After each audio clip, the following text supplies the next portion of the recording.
Hey everybody, this is the brand new Bluetti Elite 100 V2. Now this has quite a few upgrades over the previous generation, so let's see how they compare. Now this power station is meant to replace the outgoing AC180, and side by side you can see that it's much more compact. Now the AC180 comes in at 37 pounds, and the Elite 100 V2 is much lighter at only 25 pounds, even though they have the same size inverter and similar sized batteries. They've also upgraded the solar charging input on the Elite 100 V2. You can get 1000 watts via the XT60 port, and on the older AC180, you are limited to 500 watts via the 7909 connection. Other upgrades over the previous model include a 140 watt USB-C power delivery port. You have more DC output options. They brought back the 5521 barrel ports, and a much faster UPS rated at 10 milliseconds instead of 20 milliseconds of the AC180. Now Bluetti also claims that this has quieter fans versus the AC180, that it can charge faster, and that it has upgraded Smart App connectivity. For example, this has Wi-Fi and Bluetooth connectivity, where the AC180 only had Bluetooth connectivity. So that's quite a bit of upgrades for just one single generation leap. So I'm excited to see how this one actually performs in my testing. Now if we check Bluetti's website for pricing, the Elite 100 V2 is actually on sale for $469 at the time of filming this video. Now that comes out to be about 45 cents per watt hour, which is a great price for the features of this power station. Now for anybody that's new to my channel, the whole reason I test these power stations is to give you guys unbiased performance data about each one.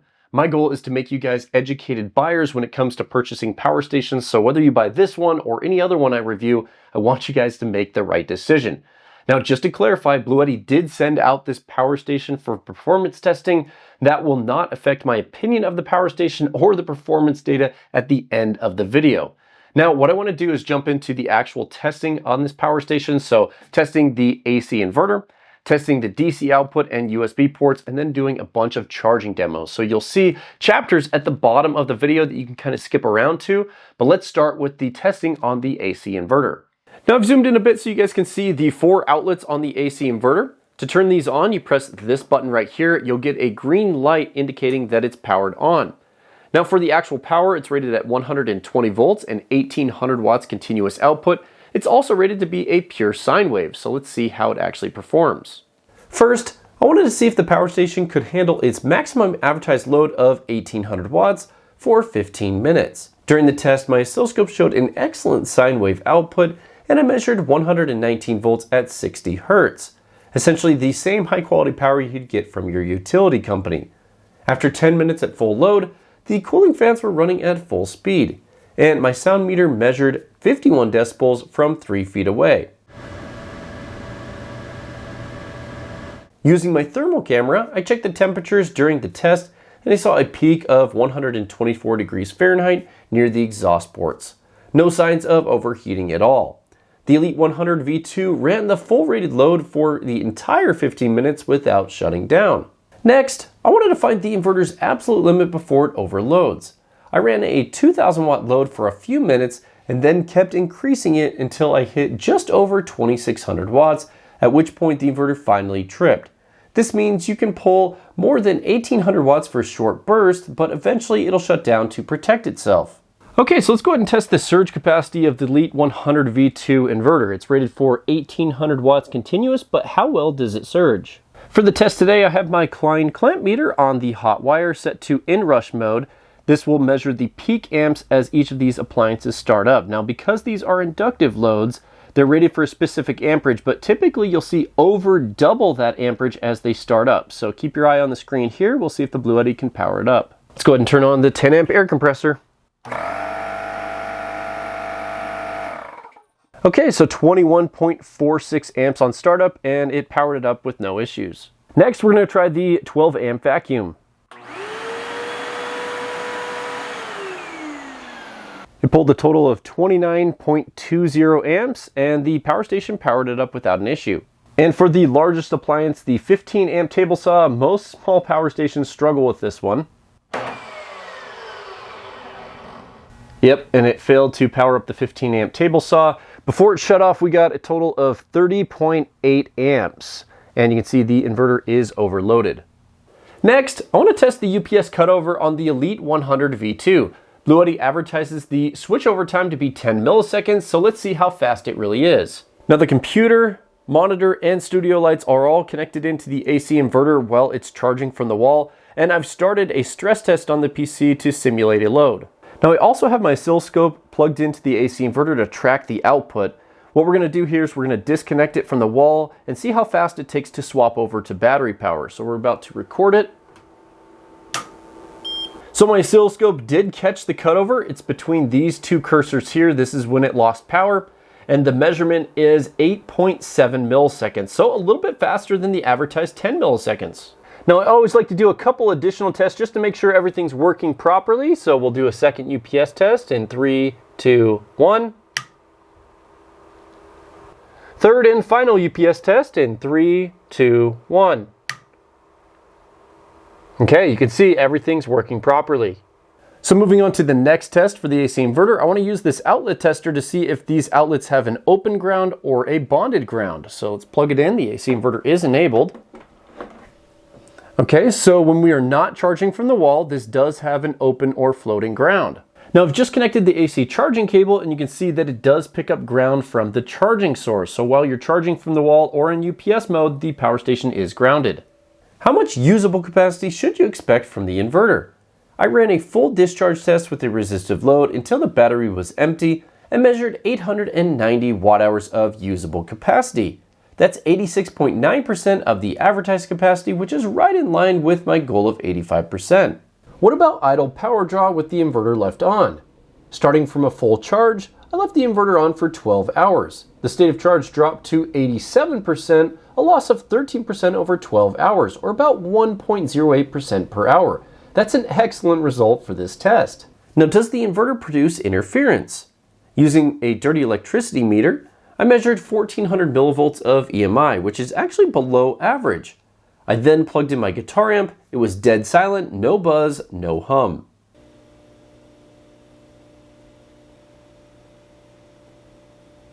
For my last AC inverter test, I wanted to see how long it could keep my basement refrigerator running during a power outage. After a little over 17 hours, the inverter finally shut off and the fridge powered down. That's an impressive runtime for a small power station like this. Okay, so that was a ton of tests on the AC inverter, but let's quickly recap the performance.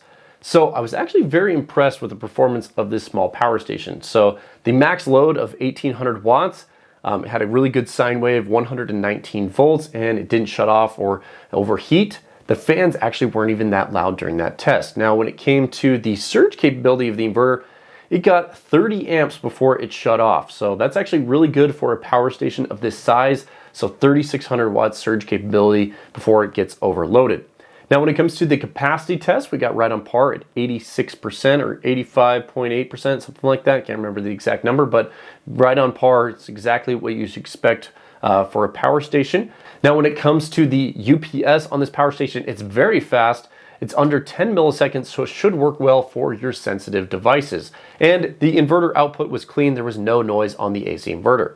Okay, so let's go ahead and move forward with testing the DC output on the Elite 100 V2. You first have this 12-volt cigarette port with this dust cover, and then below that you have two 5521 barrel ports. As for the USB ports, it's great to see that there is a 140 watt USB-C power delivery port. You have another 100 watt port and then two USB-A ports. To turn everything on for the DC output, you press this DC button here. Now, in order to see how much power we can pull from these ports before they shut off, I have my BK Precision 1500 watt DC electronic load.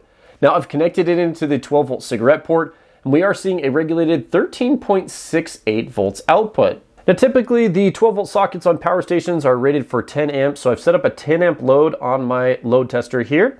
We are pulling 140 watts, and the voltage is around 13.26 volts. So let's try 11 amps just to see what happens. Okay, so we've jumped up to 145 to 146 watts, but you can see the voltage has dropped down quite a bit. That typically happens when we're really close to it being overloaded. Some power stations will slowly drop off the voltage. So let's try 11.5 amps. Okay, so now we're seeing a bit more voltage drop, but still the same power output here. I'm guessing it's going to shut off at 12 amps. Let's just try 12 amps. And there we go. So once you get to 12 amps, it will shut off the power station. Peak power output is going to be around 146 watts. Now what about the 5521 barrel ports? Now on the front it says they're rated for 8 amps, so I've set up an 8 amp load on my load tester. We're pulling 112 watts, so let's try 9 amps, just see what it does. Okay, 126 watts, looking good. Let's jump up to 11 amps just to save some time. Okay, 146 watts. I'm guessing this is going to be just the same as before. I'm going to try 12 amps.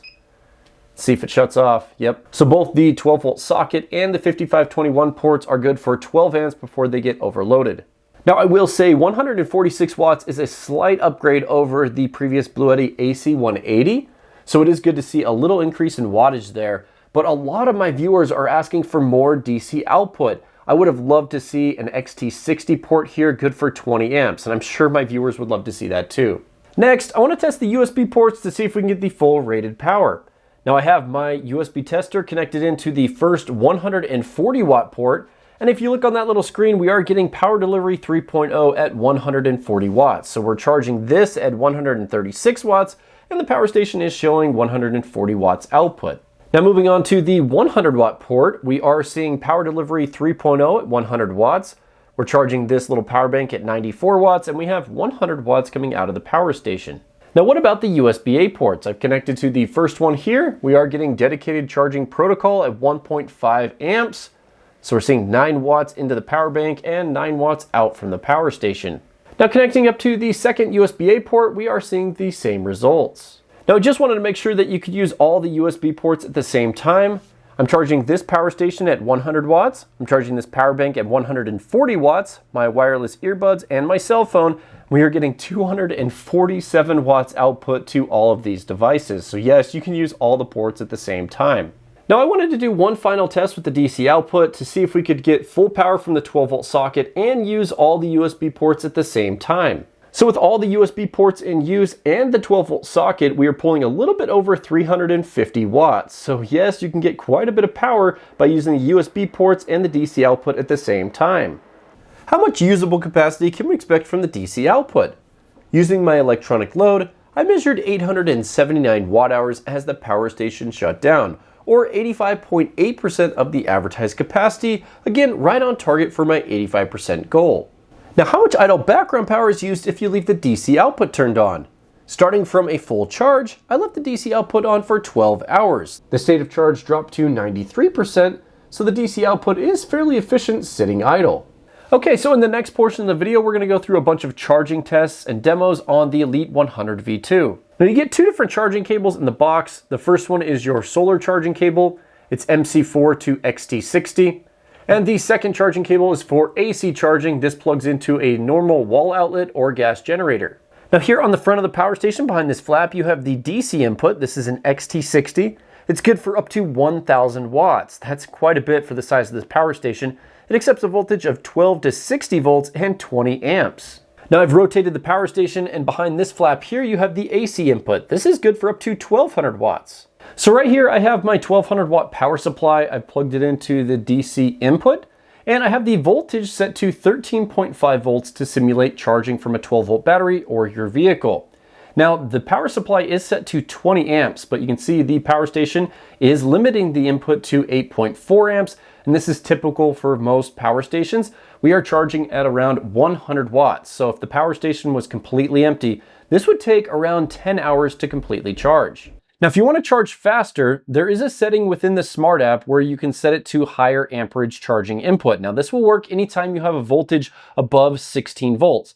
For example, I've set my power supply to 18.5 volts to simulate 12 volt solar panels connected together in parallel. So now we are getting a little bit over 20 amps and right around 367 watts. So if you had a bunch of 12 volt solar panels connected together in parallel, this is the peak power that you should expect. Now, how fast would the power station charge if you connected to a 24 volt battery? Well, the voltage set to 25.5 volts, we are getting a little over 20 amps and basically 500 watts into the power station. I really like that this has a 20 amp input. Now, some people like to use larger format solar panels, which typically put out around 34 to 35 volts. So I have the output set to 34.5 volts, and we are getting a little bit over 20 amps. So if you had two 400 watt panels or two 350 watt panels wired together in parallel, you'd see around 700 watts input. Now, what about connecting up a 48-volt battery? Since this power station doesn't support expansion batteries, one way to extend the runtime is by connecting a 48-volt battery to the DC charging port. I have the voltage set to 54.2 volts. We are seeing a little bit over 19 amps input, or 1000 watts. So we are maxing out the DC input, and this would be the case if you also connected up a 48-volt battery. Now, the Elite 100 V2 has different charging modes that you can adjust in the settings. You can have standard mode, silent mode, turbo mode, and custom charging mode. Now, I really like custom because it lets you set the amperage to exactly what you want. I currently have it set to 5 amps. Now, standard mode is going to give you a peak input of 600 watts. Silent mode is going to be a peak input of 600 watts, but if it's hot, then it'll actually go a little bit less to keep the fans silent. Turbo mode will give you up to 1200 watts, and that's the fastest way to charge the power station. Now, I just set the power station to turbocharging mode. You can see we are getting 1200 watts input, which is the peak input for this power station, and that is coming all from the AC charging cable. So they advertise this will charge up to 80% within 45 minutes when you have it set to turbocharging mode. Now, what about dual charging on the power station? Will it allow DC input and AC input at the same time? Well, if we look at a breakdown of the Smart App, we're getting almost 700 watts from PV input and a little over 450 watts from the grid input. So yes, it does allow dual charging, and it gives priority to DC input or solar input. So that's awesome. Now, just remember, to charge this fast, you do have to have it set to turbocharging mode. Now, lastly, can the power station support pass-through charging, or the ability to have all the outputs enabled while charging with AC input? Well, I have a 1500 watt heater running on the AC inverter. I have my phone charging off the USB port, and I have a fan connected to the 12 volt socket.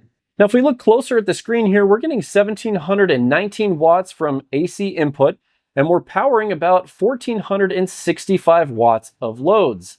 So this actually is still charging the power station while powering the loads. So yes, this does support full pass-through charging. Okay, so let's go and do some solar testing on the Elite 100 V2. Now, to test that, I have two of these ZoopW 450 watt portable panels. These are my favorite portable panels if you're looking for something large right now. So I actually have both of these wired together in parallel. Now, as for the solar conditions, it is pretty warm today. It's around 100 degrees, but we do have clear skies, so we'll have to see how much power we can get from these, even though it's so hot. So I've connected the solar panels into the power station, and we are getting 764 watts charging input.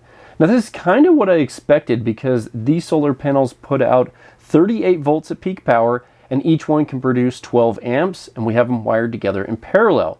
So with them wired together in parallel, this has a 20 amp input limit. So 38 times 20, we're getting right around 760 watts. Now, just be aware, if you want to charge this fast, you will have to have it set to turbocharging mode in the Smart App.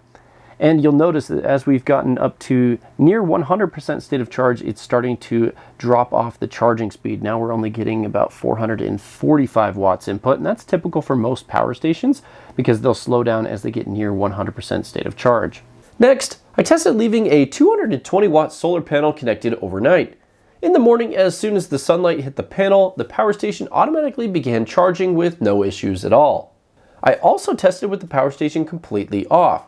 Connecting solar panels caused it to turn on and start charging, so solar input will wake up the unit even if it's off or fully drained. So we finished all the tests and charging demos on the Elite 100 V2, and we've seen very good performance so far. Just a couple little things that I'd like to see changed. Now, you'll notice that I have not tested with an expansion battery for this power station, and that's because this does not support expansion batteries. So that's kind of a bummer. If you're looking to add more capacity to this battery, you're gonna have to go the DIY route through the solar charging port to get additional expansion capacity or additional run times on the power station. I have plenty of videos covering that topic. Just search my channel for that. Now, Bluetti does offer a 5-year warranty for this device, and their customer support has definitely improved since I've started reviewing their power stations a few years ago. So I'm curious, what are your guys' most recent experiences with Bluetti customer support?